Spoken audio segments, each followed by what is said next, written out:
திருவள்ளுவரின் வழியில் வாழ்ந்து வாழ்வின் உன்னத நிலையினை அடைய திருக்குறளோடு நாம் என்னும் இந்த நிகழ்விலே இணைந்திருக்கின்ற உங்கள் அனைவருக்கும் முதற்கண் வணக்கம். குறள் எண் 958, அதிகாரம் குடிமை. வச்சிரன் என்பவர் கொடைவள்ளலான நன்னனுடைய மரபைச் சேர்ந்தவர்.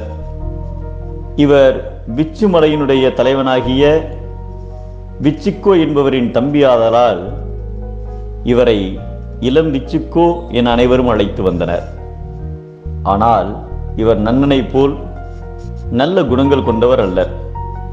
பேராசை கொண்டவர், தன் குடிமக்கள் மீது அன்பு இல்லாதவர், பிறருக்கு கொடுத்து மகிழ்கின்ற எண்ணம் இல்லாதவர். ஆனால் தன்னை அனைவரும் வணங்கி போற்ற வேண்டும் என்ற அகந்தை கொண்டவர். தான் எல்லோருக்கும் கொடுத்து உதவுபவன் என்று வாய்குளிர பேசுவாரே தவிர ஆனால் செய்கையில் ஒன்றும் செய்ய மாட்டார். ஒரு முறை மாமூலர் என்னும் புலவர் இவரிடம் பரிசில் பெறுவதற்காக இவரை தேடி வந்தார். அவரது வருகையை வாயில் காவலன் உள்ளே சென்று அறிவித்தார்.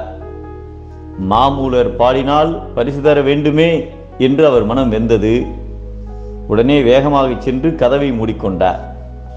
இதனை அறிந்த புலவர் அவரை புல்லன் என்று இகழ்ந்து பாடினார்.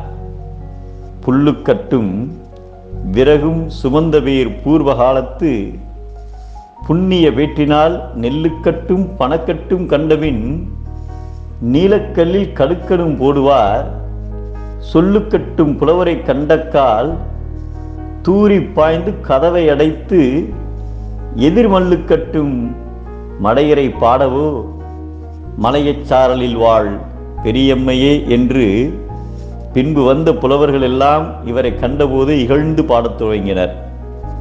இந்நிலையில் ஒரு நாள் பெருந்தலை சாத்தனார் அவர்கள் இளங்கண்டீரக்கோவை காணச் சென்றார். அம்மன்னருடன் இளம் விச்சுக்கோவும் இருந்தார். அந்நேரத்தில் பெருந்தலை சாத்தனார் மன்னர் இளங்கண்டீரக்கோவை மட்டும் மிகவும் புகழ்ந்து பாடினார். அந்த பாடலை கேட்டதும் மன்னர் இவரை ஆற தழுவி கட்டிக்கொண்டார். உடனே இளம் விச்சுக்கோ தன்னையும் புகழ்ந்து பாடுக என்று கேட்டார். அதற்கு பெருந்தலை சாத்தனார் அவர்கள், எங்களை போன்ற புலவர்களை கண்டதும் கதவடப்பாரை யாம் எப்படி கருதி பாடுவோம் என்று எடுத்துரைத்தார். இதனால் அந்த மன்னரின் முன்னிலையில் இளம் விச்சுக்கோவிற்கு தலைகுனிவு ஏற்பட்டது.